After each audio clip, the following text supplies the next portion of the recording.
आज का ब्लडी सत्य का ये वीडियो YouTube में ही मौजूद एक वीडियो से पूरी तरह से इंस्पायर्ड है। आज का ये वीडियो बनाने का मकसद केवल आप लोगों को एक अलग तरह की जानकारी देना ही था। मैं इस वीडियो को बनाकर किसी की भी भावनाओं को किसी भी तरह से ठेस नहीं पहुंचाना चाहता हूं और आप लोगों से रिक्वेस्ट करता हूं कि इस वीडियो को केवल अपने मनोरंजन और जानकारी के पर्पज से ही देखें। आज का मेरा ये वीडियो वेज और नॉन वेज के ऊपर होने वाला है।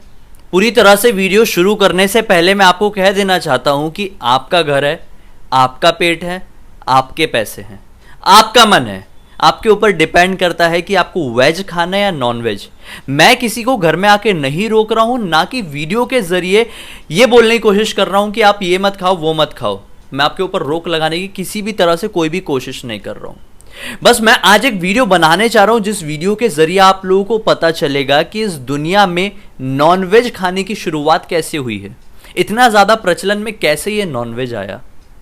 दोस्तों, नॉनवेज खाना पाप है या पुण्य है, हमारे हिंदू पुराणों के हिसाब से वो भी मैं आज आप लोगों को बताऊंगा। लेकिन ये सब कुछ जानने के लिए आपको आज से लगभग 5-5.5 हजार साल पहले चलना पड़ेगा, यानी कि भगवान श्री कृष्ण के जमाने में। भगवान श्री कृष्ण के जमाने की बात है, वो बहुत छोटे हुआ करते थे और एक बार एक नदी के किनारे बैठकर अपनी बांसुरी बजाने में मग्न थे। उसी दौरान एक हिरण भागते हुई भगवान श्री कृष्ण के पास आई और उनके आड़ से छुपने लगी। अचानक से भगवान श्री कृष्ण ने उस हिरण की तरफ देखा और पीछे पलटकर देखा तो यह पाया कि एक शिकारी भागते हुए आ रहा है और वो हिरण को मारने की कोशिश में लगा हुआ है।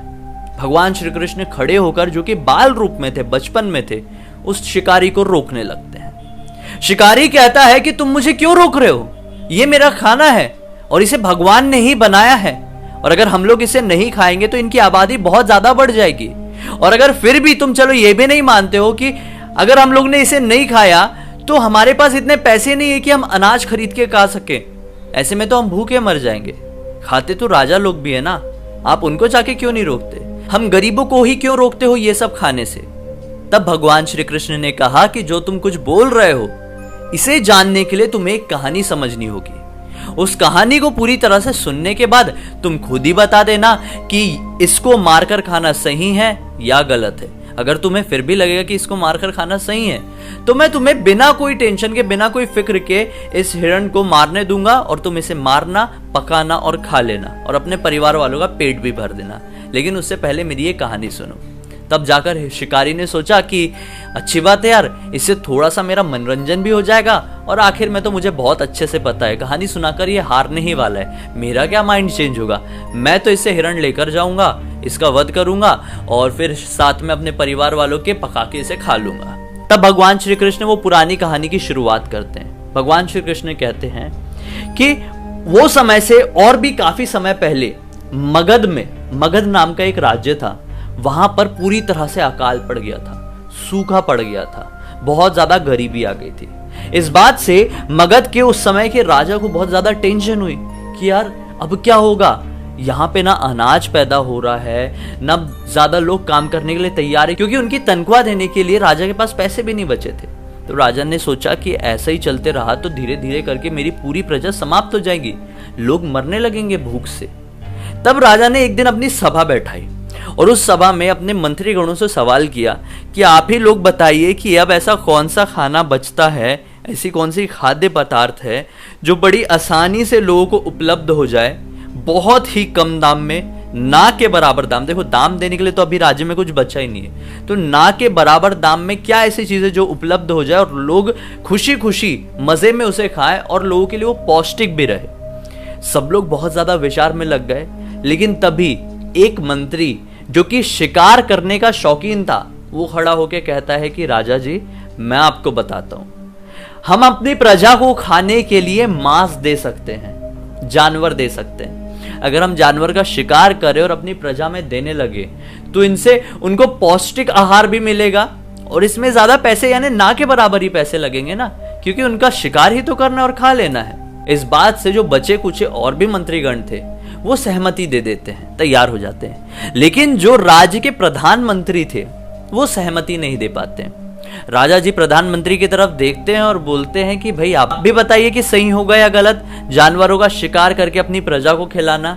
तब प्रधानमंत्री कहते हैं कि राजा जी मुझे आप एक रात्रि का समय दीजिए, मैं कल फिर से सभा में आऊंगा और आपके सवालों के जवाब मैं आपको बहुत अच्छे से दे दूंगा। सभा समाप्त हो जाती है, सब लोग अपने अपने घर चले जाते हैं। रात के तकरीबन 12:30-1 बजे के आसपास प्रधानमंत्री उसी मंत्री के घर जाते हैं जिसने ये सबसे पहले सलाह दिया था कि नॉनवेज खाना चाहिए, यानी अपनी प्रजा को जानवर को खिलाना चाहिए।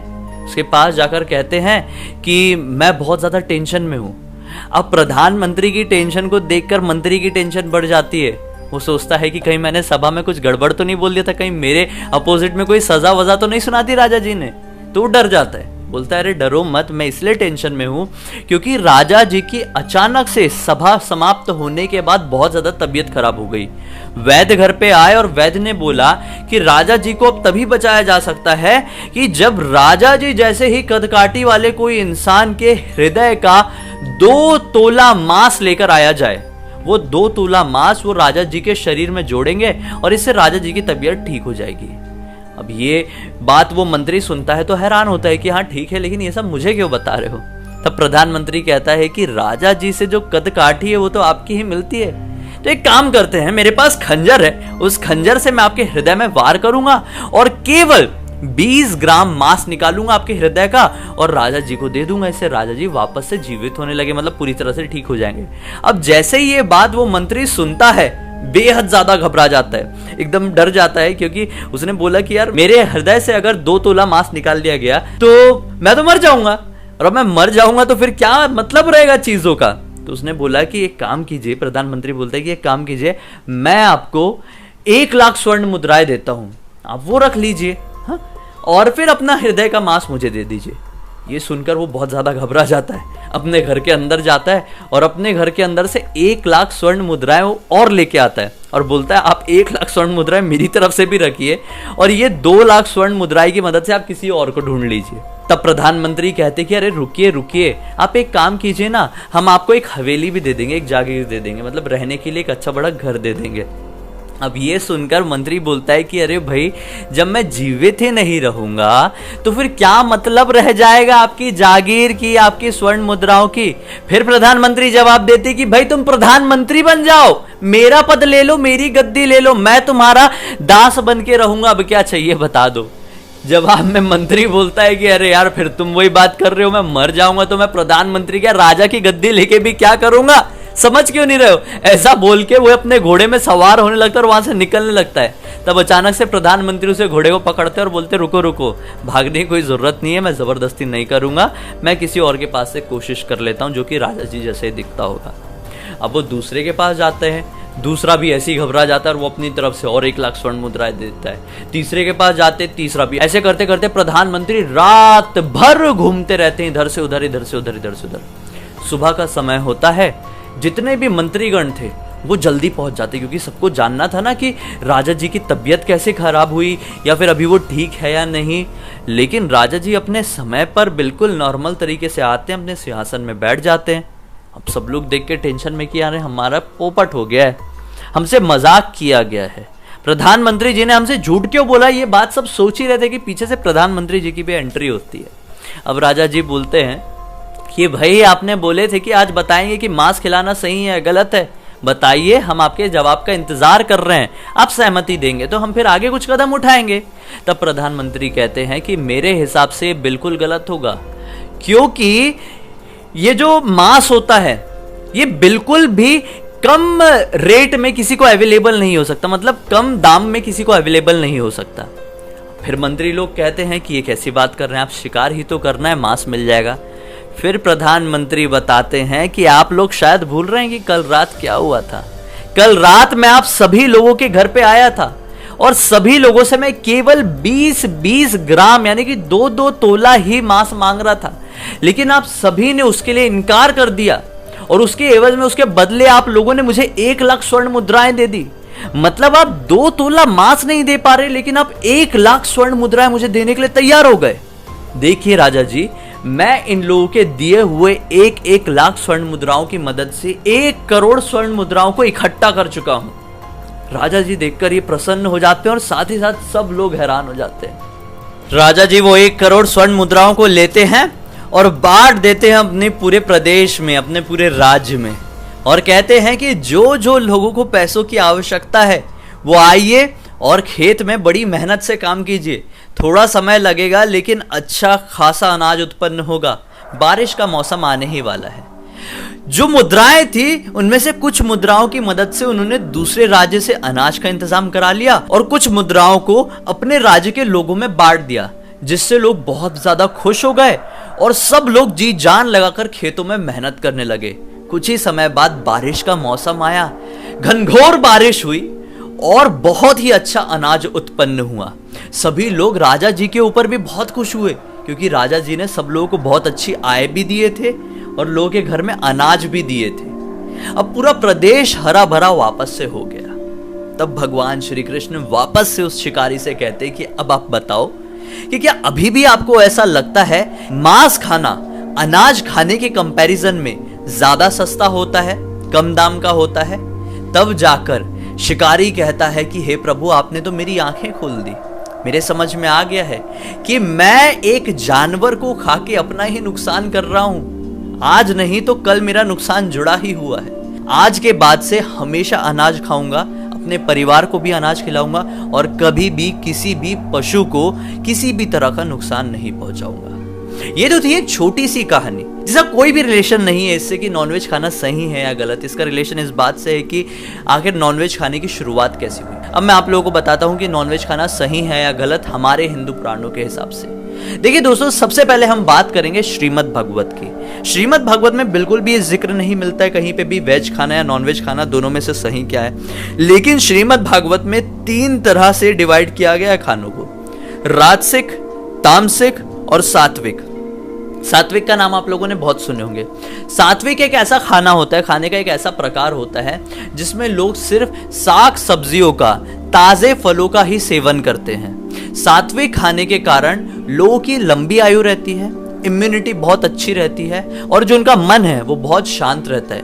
वो ज्यादा क्रोधी नहीं होते हैं और उनके अंदर बहुत ज्यादा पेशेंस होते हैं। सेकंड नंबर में आता है तामसिक भोजन। श्रीमद् भगवत गीता में मांस मटन को तामसिक भोजन कहा गया है। तामसिक भोजन को जो कोई भी ग्रहण करता है, ऐसे मनुष्य को क्रोध बहुत ज्यादा आता है और ऐसे मनुष्य की इम्यूनिटी बहुत जल्दी डाउन होने लगती है उम्र बढ़ने के साथ साथ। ये मैं नहीं कह रहा हूं, ये श्रीमद् भागवत में स्वयं लिखा हुआ है। यकीन नहीं होता तो आप खुद पढ़ के देख सकते हैं। राजसिक आहार या राजसिक भोजन एक ऐसा भोजन होता है जिसमें अगर आप सात्विक भोजन में ही ज्यादा मिर्च, मसाला, तेल वगैरह डाल के उसे बनाएं और खाएं तो इससे क्या होगा कि आपकी आयु घटती है, आप हमेशा बीमार रहने लगते हैं, आप बहुत ज्यादा क्रोधी होते हैं और आप बहुत ज्यादा दुर्बल होने लगते हैं। ये राजसिक भोजन खाने वालों के साथ होता है। दरअसल दोस्तों, हमारे जो वेद है, वेद में बहुत सारे लोग बोलते हैं कि पशु बलि को बहुत सही बताया गया है, लेकिन मैं आप लोगों को बता दूं, यजुर्वेद, अथर्ववेद और ऋग्वेद, ये तीनों वेदों में ही पशु बलि को साथ ही साथ मांस खाने को कंप्लीटली ना कहा गया है। यह कहा गया है कि जो कोई भी मांस खाता है वो एक तरीके से पाप करता है और उस पाप का भुगतान उसे अपनी जिंदगी में भुगतना ही पड़ता है। हमारे वेद पुराण हमें कभी भी ये अनुमति नहीं देते हैं कि हम किसी पशु की जान लेकर अपने शरीर में लगाएं। अथर्ववेद में यह भी कहा गया है कि जितने भी 4 पैर वाले या 2 पैर वाले या उड़ने वाले कोई भी पशु पक्षी होते हैं, हमें उनसे अपने तरह ही प्यार करना चाहिए, उनकी देखभाल करनी चाहिए और उनका पालन पोषण करना चाहिए। इससे परमात्मा आपसे बहुत ज्यादा प्रसन्न होते हैं। अब हम वेद पुराण और जो भी कहानियां थी पुरानी, हम उनको 1 सेकंड के लिए साइड में रखते हैं। अब हम बात करते हैं आज के ज़माने के हिसाब से। दोस्तों, आज के ज़माने में भी ना जितनी फॉरेन कंट्रीज़ हैं, जितने भी बाहर के लोग हैं, वो बहुत ज़्यादा मात्रा में वीगन्स बनते जा रहे हैं। रीज़न यही है कि उनको भी अब ऐसा लगने लगा है कि कहीं ना कहीं जो हमारे जानवर होते हैं वो इकोसिस्टम के लिए बहुत ज़्यादा इंपॉर्टेंट होते हैं। नॉन वेजिटेरियंस लोग होते हैं, वो यही कहते हैं कि अगर हम लोग मांस मटन नहीं खाएंगे, अगर हम लोग जानवरों को नहीं खाएंगे तो इनकी इतनी ज़्यादा आबादी हो जाएगी कि हम लोगों को रहने की जगह नहीं मिलेगी और ये लोग हमारे घर में रहने लगेंगे। इसके पीछे कुछ भी ट्रुथ नहीं है। मैं आप लोगों को बता दूं कि जितने भी ये जानवर होते हैं, इनकी उम्र हमारे जैसी तो होती नहीं है। कुदरत ने इनको इसी तरह से डिजाइन किया है कि ये लोग अपने आप मर जाएंगे, कम उम्र में ही मर जाएंगे। और अगर ये अपने आप भी नहीं मर रहे हैं और इनकी तादाद बढ़ती जा रही है, तो बेशक जो फूड चेन बना हुआ, जो पूरी एक साइकिल जो डिजाइन हुई, जो हमने बचपन में एक साइंस में पढ़े थे, एक पूरा टॉपिक था इसके ऊपर, इकोसिस्टम के ऊपर, कि इस जानवर को उससे बड़े लेवल का जानवर खाएगा। चूहा होगा, चूहे को सांप खाएगा, सांप को मोर खाएगा, मोर को शेर या चीता खाएगा, ऐसे ऐसे करके पूरा साइकिल बना हुआ है। इस साइकिल में हमारा जो इंसान है, हमारा तो रोल ही नहीं था कि हम जानवर को खाएं, नहीं था। आप लोग खुद याद करो, बचपन में साइंस में आपने पढ़े होंगे, हम तो अपने अनाज ही खा रहे हैं। और मैं सच सच बता रहा हूं, अगर हम लोग ये अनाज ना खाएं, हम लोग सिर्फ जानवरों को खाने लगे, और अगर बाय चांस, मैं बता रहा हूं, बाय चांस अगर जानवर इस दुनिया से खत्म हो गए, तो हम लोग भी इस दुनिया में जीवित नहीं रह पाएंगे, क्योंकि पूरा इकोसिस्टम उथल पुथल हो जाएगा। और बेशक अगर हम लोग भी मर जाएं तो जानवर भी जिंदा नहीं रह सकते। तो इसी प्रकार से ये जो पूरी दुनिया है, ये पूरी पृथ्वी है, ये जो पूरी जीवन शैली है, ये मेंटेन एक दूसरे की वजह से है। तो हमें एक दूसरे को बनाए रखना है। खैर, अभी मैं जो बताना चाहता हूं उसके लिए मेरे पास वर्ड्स खत्म हो गए हैं। मैंने सोचा था कि आप लोगों को मॉडर्न ज़माने की कहानी और पास्ट की कहानी को जोड़ के कुछ समझाने की कोशिश करूं। ये वीडियो बहुत ज़्यादा प्रोफेशनल तो नहीं हुआ, मुझे ऐसा लगता है, बस थोड़ी जानकारी देने वाला हुआ है। वीडियो के एंड होने से पहले मैं फिर से कहना चाह रहा हूँ कि किसी भी तरह का कोई ऑफेंस कुछ दिल पे मत लेना। मैं सिर्फ ये बताना चाह रहा था कि वेद पुराणों के हिसाब से ये जो नॉनवेज आहार होता है, ये खाना सही है या गलत है, और इसकी शुरुआत कब से हुई, बस एक ही कहानी बताया हूँ। और बाकी थोड़ा सा जो मन में आया वो बोल दिया, क्योंकि मैं खुद एक वेजिटेरियन हूँ, तो मन में मत लगाना, बस देख लेना जानकारी के हिसाब से। और पसंद आया है तो वीडियो को लाइक कर देना। जो पहली बार देख रहे हैं तो इस चैनल को सब्सक्राइब करके बेल आइकन दबा के ऑल के ऑप्शन में क्लिक कर देना, क्योंकि यूनिक वीडियोस डेली देखने मिलेंगे मेरे चैनल में। इंस्टा की लिंक इस वीडियो के डिस्क्रिप्शन बॉक्स में क्लिक करके डायरेक्टली वहां पर भी पहुंच जाना। चलिए कल एक और बहुत ही कमाल की जानकारी के साथ एक हॉरर वीडियो, कमाल का हॉरर वीडियो सच्ची कहानी के साथ आप लोगों के सामने जाहिर हो जाएंगे। तब तक के लिए बहुत बहुत धन्यवाद। आपका दिन शुभ हो।